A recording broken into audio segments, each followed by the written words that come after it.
Bonjour à toutes et à tous. Merci de nous rejoindre pour un nouveau live dans les locaux de l'ISEG à Lille. Alors, on dit souvent que de la mode au marketing d'influence, il n'y a qu'un pas. Et c'est ce que je vous propose justement de découvrir aujourd'hui avec une ancienne étudiante, une diplômée de l'ISEG à Lille, Pauline Zwirock, bonjour. Donc, vous avez 26 ans. Alors, c'est vrai qu'on ne doit pas dévoiler l'âge des dames. Et là, exceptionnellement, on peut le dire, pour parler de votre parcours. 26 ans, vous êtes originaire de Douai et actuellement, donc vous êtes consultante en influence à Paris.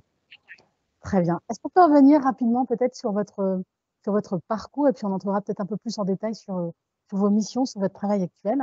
Oui, bien évidemment. Alors, j'ai intégré l'ISEG en post-bac, après avoir fait un bac en économique et social avec une mention européenne pour l'anglais. Et donc, suite à ce bac, je souhaitais me tourner vers la communication et surtout la publicité, c'était ce qui m'intéressait. Et en fait, en ayant passé des concours, en ayant justement fait des journées portes ouvertes, je me suis tournée vers l'ISEG, en ayant également du coup derrière moi l'appui de mes parents et la différence entre l'ISEG et d'autres écoles de communication. Ce qui a fait pencher dans la balance, c'était justement tout cet aspect gestion que je n'ai pas retrouvé ailleurs et qui représentait justement un socle vraiment assez important pour justement travailler les métiers du marketing et de la communication. Alors, c'est intéressant. Vous l'avez expliqué, donc bachelière, bac ES, mention européenne. On reviendra justement sur cette notion d'anglais et des compétences linguistiques parce que c'est important. Et ça, vous allez justement l'illustrer un peu plus tard au cours de cet échange. Vos parents vous ont recommandé, vous avez passé le concours, vous avez été admise dans plusieurs écoles de communication de la métropole lilloise. Et votre cœur a penché pour l'ISEC pour plusieurs raisons. Et d'ailleurs, une histoire aussi de famille. Parce que vous avez une histoire, c'est ça, racontez-nous. En fait, c'est vrai que la question se posait, voilà, quelle école de communication faire? Et c'est beaucoup plus tard, en fait, en me posant la question de ma spécialité, que je me suis tournée vers une personne de ma famille, qui est la cousine de mon père. Et j'ai su qu'en fait, elle et son mari étaient de la promo 90-91 de l'ISEG Marketing Communication de Lille. Très bien. Vous avez parlé tout à l'heure des notions de gestion, des notions de comptabilité, de droit. C'est ça ce qui vous a aussi, qui a rassuré peut-être aussi vos parents? C'est-à-dire la communication, effectivement, c'est bien, c'est intéressant, mais il faut aussi avoir cette double compétence en gestion, en management. C'est ça. Aujourd'hui, dans nos métiers de la communication et du marketing, on est souvent aussi amené à avoir cette partie gestion qui pour moi est importante d'un point de vue, comment dire, que ce soit l'aspect financier, que ce soit aussi l'aspect légal de nos campagnes, quand on fait des campagnes de communication, et avoir justement tout ce background un petit peu bon gestionnaire, entre guillemets, est important. Très bien. Alors, vous avez passé quelques années à l'ISEG Lille. Avec le recul, qu'est-ce que vous retenez de votre passage dans cet établissement? Euh, Beaucoup de choses, beaucoup de choses. Surtout, voilà, le côté l'ISEG m'a permis de me forger une mentalité très stratégique. J'ai aussi, voilà, le côté collectif aussi, le sens du collectif qui a quand même bien joué puisque voilà, aujourd'hui on est toujours entre anciens de l'ISEG, on garde toujours du contact avec ceux qu'on a croisés dans les couloirs et en salle de classe, nos promos respectives et même interpromos. Et voilà, c'est tout cet enseignement-là en même temps d'avoir ce socle marketing, ce socle communication qui nous permet d'être, voilà, d'avoir un bagage assez conséquent et que cela nous amène justement à avoir un point de vue stratégique qui nous différencie aujourd'hui sur pas mal de terrains. Contrairement, voilà, c'est la petite différence, la petite valeur ajoutée qu'on a sans doute en venant de l'ISEG. Très bien. La valeur ajoutée, effectivement, c'est joliment dit. Alors, vous l'avez expliqué au départ, vous aviez en tête de travailler dans le milieu de la publicité, de la pub. Vous êtes aujourd'hui consultante influence. Qu'est-ce qui vous a fait basculer justement de l'autre côté peut-être du miroir? Alors, c'est l'avantage du SEG, c'est d'avoir justement dès la première année cette notion de projet professionnel qui doit être façonné. Et fur et à mesure des années, on rencontre des intervenants, on a nos professeurs aussi qui sont là pour nous aiguiller. Et en fait, au fur et à mesure de ces expériences scolaires et de nos stages, bien évidemment, à côté, ça nous permet vraiment de savoir voilà, ce qu'on veut faire et ce qu'on ne veut pas faire. Et c'est au fur et à mesure de tout ça, on n'a pas à avoir un projet professionnel fixe. C'est surtout ça, on n'a pas à avoir un projet professionnel fixe dès la première année. C'est quelque chose qui amène à évoluer, qui se travaille au fur et à mesure. Et suite à cela, j'ai été justement, j'ai eu la chance d'être recommandée par un de mes intervenants en activité en 4e année dans une agence RP et influence à Lille.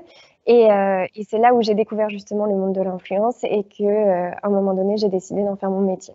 Très bien. Alors, avant de revenir justement sur sur votre expérience, on va rappeler peut-être quelque chose et notamment vos stages. Vous avez fait un stage assez intéressant.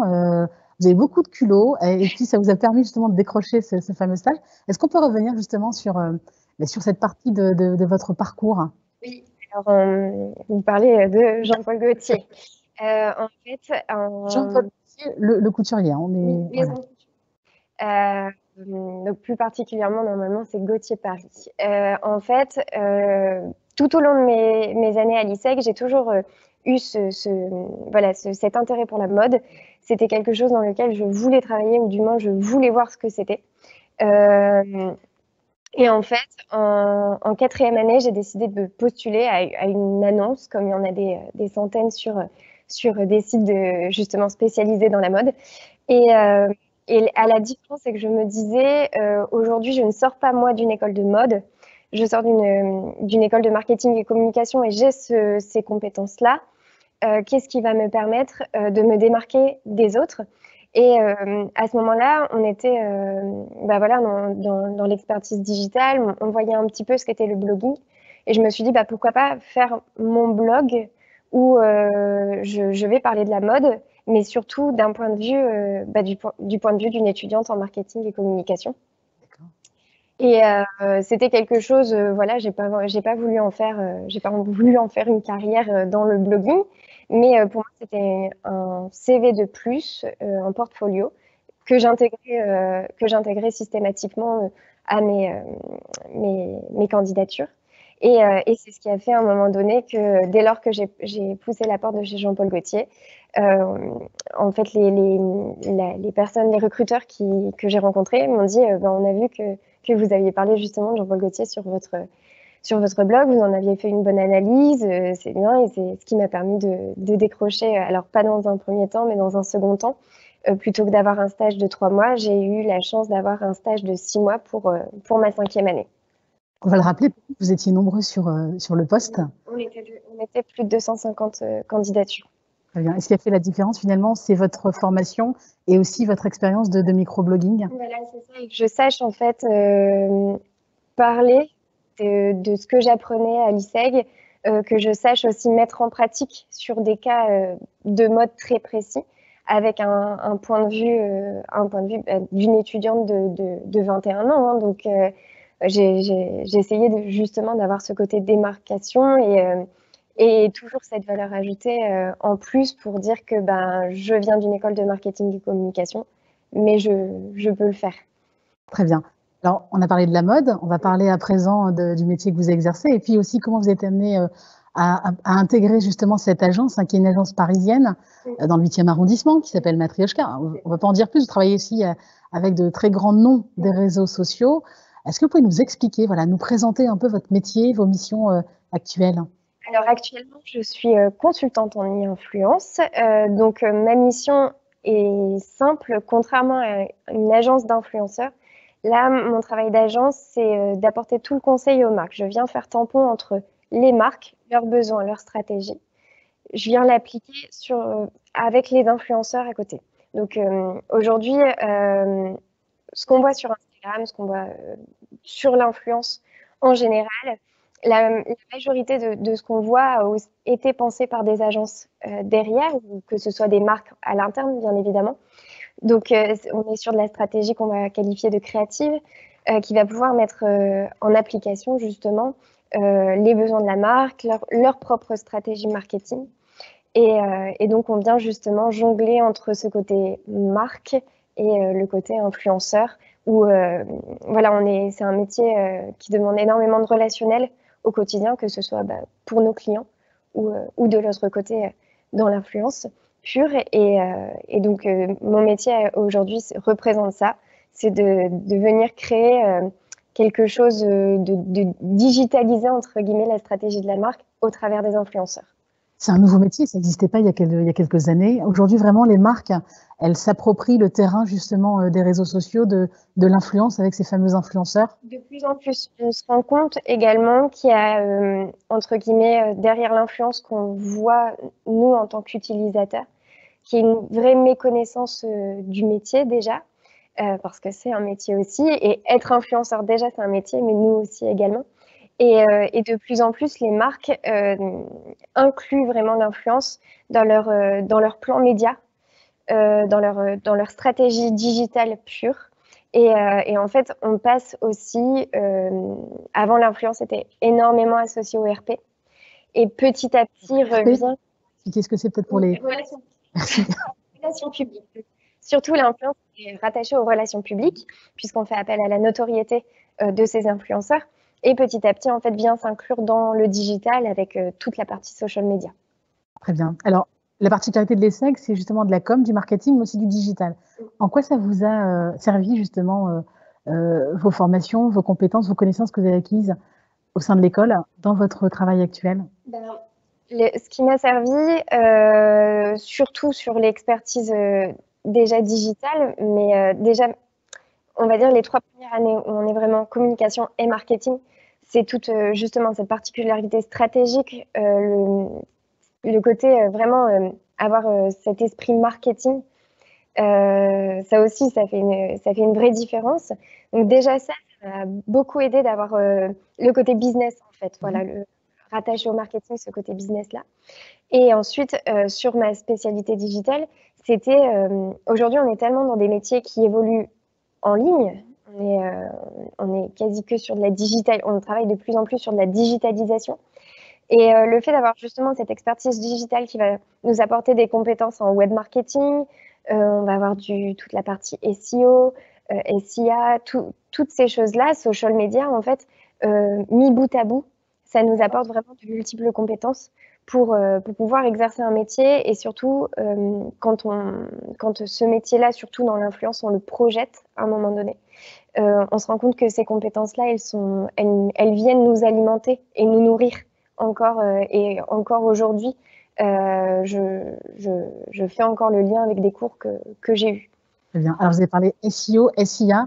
Même chose, expliquez peut-être un peu à nos jeunes entendants. C'est le référencement en ligne, tout ce qui est Google Ads ou pas, juste le référencement naturel. Donc, ce sont des parties de l'expertise digitale aujourd'hui. Voilà. Meilleure visibilité sur le web. Alors, on va parler justement de certaines de vos missions. On l'a évoqué tout à l'heure en aparté. Vous travaillez avec des influenceurs de renom aussi. Comment ça se passe? C'est quoi une journée type, une semaine type au sein de l'agence? Comment vous travaillez? Alors, des semaines types, il n'y en a pas beaucoup. Des journées types non plus. En fait, et au final, c'est aussi ce qu'on a appris à l'ISEG. On est vraiment dans le projet. On marche par projet. Donc, en fait, toutes nos semaines et toutes nos journées sont rythmées par les projets sur lesquels on est actuellement. Une fois qu'un projet se clôture, on en recommence un. Et on vient jongler aussi entre cette partie très stratégique et où là, on est sur de la recommandation. On va faire une recommandation au client avec notre stratégie créative d'influence et toute la partie opérationnelle, donc la partie mise en place.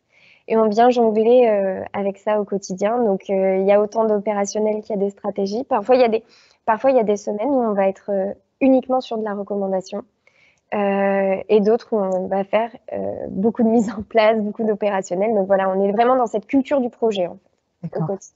Est-ce qu'on peut illustrer justement avec un projet qui vous a marqué ou sur lequel vous avez travaillé entre guillemets avec fierté, voilà, pour peut-être illustrer, alors sans dévoiler effectivement les noms, hein, bien évidemment, il y a des clauses de confidentialité, mais peut-être voilà pour essayer d'avoir une illustration un peu plus plus précise auprès de nos internautes. Oui, on a beaucoup au sein de mon agence, on est souvent par pôle. que ce soit de la beauté, du luxe, de la food. Je suis principalement sur la partie beauté luxe, même si je fais un petit peu de food de temps en temps à côté, mais c'est bien d'avoir justement ce côté adaptabilité tout terrain. Et je travaille pour une marque de skincare qui appartient au groupe L'Oréal. Skincare, produit de soins, la peau. C'est même pas skincare, c'est des produits dermatologiques. Voilà, une marque avec un petit carré bleu. Je connais. Et donc, voilà, c'était les mises en place. Il y a eu un très beau un événement qui est assez récurrent chaque année, qui est un format masterclass, en fait, où des influenceurs avec des problématiques de peau viennent justement partager leur expérience, discuter avec des professionnels de la dermatologie. Et donc ça, nous, on est en charge de mettre en place tout ça, d'aussi caster les influenceurs qui ont ces problématiques de peau. Et que eux, en fait, on est vraiment dans une démarche très bienveillante parce que pour nous, on n'a pas une notion de business derrière ça, pas du tout. Nous, notre volonté, c'est vraiment que les influenceurs qui ont cette problématique auquel la marque va pouvoir répondre, elles puissent répandre, entre guillemets, la bonne parole et voilà, et répondre aux questions de leur communauté et rendre service aussi ce côté-là. Donc, on est vraiment dans un pan de l'influence qui est autour de la bienveillance et qui est pas forcément dans l'influence qu'on peut connaître aujourd'hui, à se dire il y a une notion de business tout le temps derrière, non.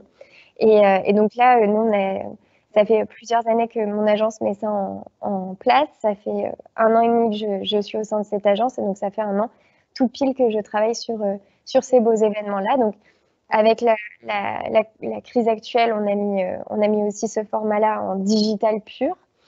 Et puis, on essaye vraiment de s'adapter au mieux et de faire en sorte que, voilà, à un moment donné, tout le monde trouve chaussure à son pied au travers de la marque. Très bien. Alors, ça suppose que vous ayez une très grande connaissance justement de monde de l'influence.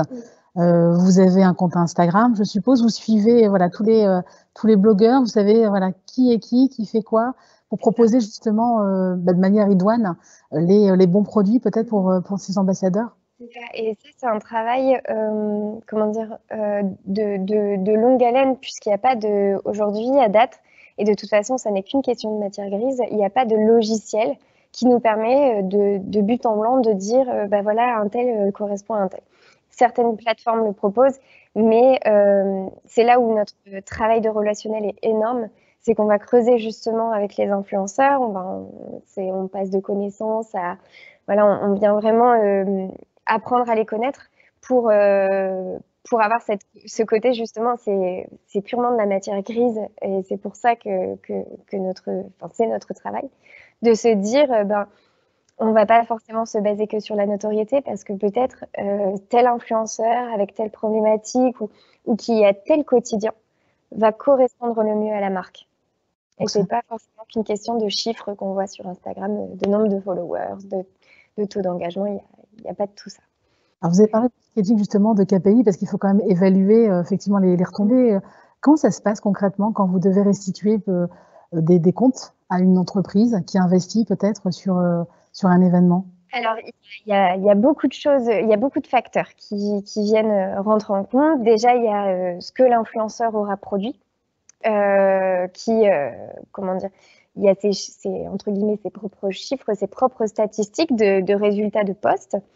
Donc ça, c'est dans une campagne, on va dire, basique. On va retrouver ce type de chiffres, le nombre de personnes qui ont été atteintes, est-ce qu'il y a eu de l'engagement sur les publications. Donc, il y a tout ça. Et quand on veut aller plus loin, si on est, nous, ce qu'on appelle des campagnes de conversion, donc là, on est vraiment dans un mood très business, on va mettre en place des liens traqués, des choses qui vont nous permettre derrière de faire en sorte que la marque puisse nous communiquer à un moment donné un chiffre d'affaires qui a été fait sur cette campagne, un retour sur un investissement. Aujourd'hui, il y a beaucoup d'agences qui sont spécialisées dans le ROI justement, sur ce retour sur investissement. Et voilà, et nous, on vient vraiment jongler entre tout ça. On peut avoir des campagnes sur lesquelles on va rendre des comptes sur peut-être 4 KPI, ou d'autres campagnes où on va en avoir 10-12 qui vont être d'affilée, puisque On dépend les besoins de la marque. Et c'est tout notre job, c'est l'adaptabilité et l'agilité. Très bien. ROI, ROI, KPI, on est vraiment sur des notions de marketing pur. C'est ça. Alors, vous vous souvenez des cours que vous aviez eu justement à l'ISEG? On vous a, voilà, on vous a sensibilisé à tout ça. Est-ce que voilà, ça vous... Oui, aujourd'hui, on travaille encore énormément quand on arrive sur des clients qui n'ont presque ou pas d'influence ou qui en ont et qui ont encore besoin d'être guidés. On revient travailler également avec eux. Tout notre pouvoir de conseil est là aussi. On revient travailler avec eux des plateformes de marque, mais qui seront purement adaptées à l'influence. Donc, par exemple, des prismes, tout ce qui nous a été appris en termes de techniques marketing, d'outils marketing sont encore utilisés aujourd'hui. Très bien. L'anglais est aussi important. Vous avez passé un bac ES européen. Oui. Alors, peut-être pour les internautes, peut-être les sensibiliser justement à l'anglais. Vous travaillez avec des influenceurs, parfois à l'étranger. Donc, c'est ça. J'ai passé une mention européenne. C'est quelque chose qui est proposé dans pas mal de lycées aujourd'hui encore, j'espère. Et puisqu'en fait, le but pour moi, c'était de me dire à un moment donné, et encore aujourd'hui, de parler au mieux anglais, de me faire comprendre le mieux, puisqu'on est dans des métiers de la communication et du marketing, où l'anglais est de plus en plus présent. Donc, que ce soit avec des influenceurs ou que ce soit avec des marques, il y a des marques qui ont beau être françaises, où le groupe est installé en France, et je pense notamment au groupe L'Oréal avec lequel je collabore au quotidien, qui est majoritairement anglophone. Donc, même si nos interlocuteurs, eux, sont français et parlent français, le rendu, tout ce qui va être fait par écrit, tout va être en anglais. d'où l'importance de maîtriser la langue de Shakespeare pour évoluer dans ce secteur d'activité. Alors, on a un webinaire, on a des questions. Il y a plusieurs questions qui ont été postées. Donc, une des premières questions, c'est quelles sont les qualités essentielles pour exercer en tant que consultant de l'influence? On a l'anglais déjà, comme vous l'avez dit. Si je peux me permettre, du sang-froid aussi, puisque voilà, on vient faire tampon entre nos clients qui ont leurs idées dans leur tête et les influenceurs aussi qui ont leur propre personnalité. Donc, de l'agilité, surtout de l'agilité. On est sur des métiers, voilà, il faut que du jour au lendemain, on puisse voilà, passer d'un projet à l'autre et de l'adaptabilité. C'est vraiment ça, avoir du tact aussi dans le relationnel. Si on peut appeler ça du tact ou plutôt de la diplomatie. Ça, ce sont des grosses qualités à avoir et il faut être pugnace aussi. On ne le répète pas assez, mais la pugnacité et voilà, en vouloir et mener les choses à terme, c'est essentiel. Pas forcément tomber amoureux de ce qu'on fait, mais en tout cas, ne serait-ce que pour nos clients pour lesquels on travaille, avoir justement cette niaque et y aller, c'est hyper important. Mais ça, c'est pas que pour le métier de l'influence, hein, c'est pour tout, que ce soit les stages ou autres. Il faut qu'on ait cette motivation-là au quotidien. Très bien. Alors, vous parliez tout à l'heure de diplomatie, ça veut dire que vous avez déjà eu affaire à des influenceurs un peu capricieux. Oui. Oui. Comment vous gérez une situation comme celle-ci? Avec des influenceurs avec qui ça peut ne pas passer, ça arrive. Le principal, c'est de réorienter la chose. Après, les influenceurs sont, comment dire, aujourd'hui, sont ceux qui vont aussi nous apporter toute cette créativité-là et on est, entre guillemets, les plus zen possibles et pour que tout aille pour le mieux, que tout le monde soit content et c'est vraiment une démarche dans laquelle on doit être aujourd'hui et se dire on tient d'un côté le client, l'influenceur et qu'à un moment on arrive à la jonction entre les deux et que tout se passe bien. Des qualités de communication, de communicants finalement. Alors il y a une autre question, Pauline, qui vous est destinée. Comment choisit-on les influenceurs pour telle ou telle marque, par exemple? Comment vous matchez justement une marque avec un influenceur? Est-ce que souvent c'est la marque qui demande un influenceur en particulier ou alors c'est vous, en fonction de votre expertise, votre domaine de connaissance, vous arrivez à faire matcher un peu les deux? Alors, il y a un peu de tout. Ça arrive que la marque nous dise, bah voilà, nous on avait en tête telle et telle personne. Nous, ça nous arrive de notre côté de leur dire oui, ok, vous voulez cette personne, on va la contacter ou non parce que elle correspond pas en fait à ce que vous souhaitez, à vos besoins. Comme je le disais, c'est énormément de matière grise. Tout se passe dans nos propres connaissances. On appelle ça des castings. C'est ni plus ni moins que des castings. Dans certaines agences, il y a justement des directeurs de casting qui sont là pour veiller à ce que les bons influenceurs aient les mêmes valeurs que la marque. C'est ce qui est prioritaire.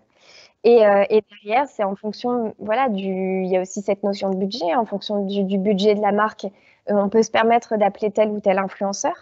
Et il y a énormément de facteurs qui rentrent en compte, mais en tout cas, un bon casting, c'est toujours celui qui correspondra et aux attentes de la marque et à ses valeurs, et qui, de l'autre côté, motivera l'influenceur aussi à travailler pour cette marque-là. Vous avez parlé de valeurs, donc ça c'est important. C'est vrai que parfois, si les valeurs de l'influenceur n'est pas en adéquation avec les valeurs de l'entreprise qu'elle va représenter, voilà, on peut lui retirer le budget. Justement, est-ce qu'il y a un contrat peut-être moral ou vérifier Il y a du contrat moral. Après, nous, c'est justement notre travail de s'assurer que les influenceurs qu'on active aient vraiment les mêmes valeurs que la marque. C'est tout notre travail de ne pas justement avoir ce type de surprise.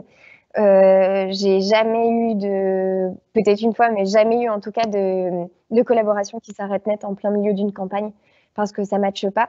On fait toujours en sorte que voilà, on soit vraiment aligné sur. Il y a cette linéarité entre le client et l'influenceur, et nous on vient justement s'assurer aussi par au-dessus que tout se passe dans le meilleur, et qu'on puisse voilà avoir. C'est la réussite d'une campagne, c'est dès lors que notre client ressemble à l'influenceur et que l'influenceur ressemble à notre client, et ensemble ça fait une bonne campagne. Très bien. Alors, il y a une série sur Netflix qui est sortie il n'y a pas très longtemps et qui a un peu, voilà, qui a fait le buzz. Emily in Paris, oui, qui justement travaille dans une agence parisienne, un peu comme vous, et qui est très justement, voilà, très au fait des réseaux sociaux, très agile. Est-ce que c'est justement un peu ce que vous faites comme métier? Est-ce que ce qui est dit, ce qui est traduit dans la série, c'est proche de la réalité? On va dire que mon téléphone, c'est une extension de mon bras maintenant. Je pense, on se dit, regarder Instagram la journée sur son ordinateur, ça pourrait être une pause pour certains. Pour nous, c'est notre quotidien, en fait. On a les yeux scrutés sur Instagram tout le temps. Après, j'ai des collègues qui sont plus orientés sur l'influence Twitter. Voilà, on a aussi toutes ces plateformes-là. On n'utilise pas que Instagram. Il y a en effet Twitter, il y a Twitch maintenant qui arrive, YouTube. On est toujours en veille. La veille, c'est important. Toujours en veille sur les réseaux. Alors, on parlait justement vous évoquiez la veille sur les réseaux sociaux. Est-ce que vous avez peut-être une idée de la manière dont l'influence va se développer peut-être dans les mois, dans les années à venir? C'est difficile d'imaginer l'avenir de l'influence aujourd'hui parce que ça a tellement évolué là où on l'espérait pas. Je pense qu'on va vraiment arriver dans une influence qui va être beaucoup plus inclusive, qui va être tournée de plus en plus vers la bienveillance, et je l'espère, et qu'on soit l'associatif déjà arrive beaucoup sur l'influence, et on va être dans une influence qui est des plus inclusives qui soit. Et vraiment ce côté conviction et bienveillance arrivera de plus en plus dans l'influence. Alors, on va pas faire trop de name dropping, mais est-ce que vous avez des influenceurs qui sont sympas quand même? Des noms peut-être? Oui, on a pas mal d'influenceurs qui sont sympas. Alors là, j'ai pas de nom en tête qui viennent, mais c'est vrai que je pense notamment à une Amélie Thias ou une Marion Caméléon pour les make-up artistes. Qui sont vraiment des perles avec qui on s'entend très bien, et tous les projets fonctionnent toujours. Alors, on va les suivre sur Instagram. Peut-être le mot de la fin pour conclure. Si vous aviez un message à faire passer, une recommandation, des conseils, qu'est-ce que vous pourriez dire? Suivez vos cours, amusez-vous, mais suivez vos cours, et surtout, souvenez-vous des gens de votre promo et de tous ceux que vous croiserez, parce que vous serez amenés à les croiser aussi plus tard. Sans oublier l'anglais, important. Sans oublier l'anglais, surtout. Merci beaucoup, Pauline. Merci. À bientôt et bonne continuation à vous. Merci beaucoup, à bientôt. Voilà, c'est déjà la fin de ce live, hein, passionnant avec Pauline. Si vous souhaitez avoir des informations peut-être ou découvrir en savoir un peu plus sur les réseaux sociaux, n'hésitez pas à participer aux journées portes ouvertes de l'ISEG ou à suivre Pauline sur les réseaux sociaux. Merci à tous et bonne fin de journée.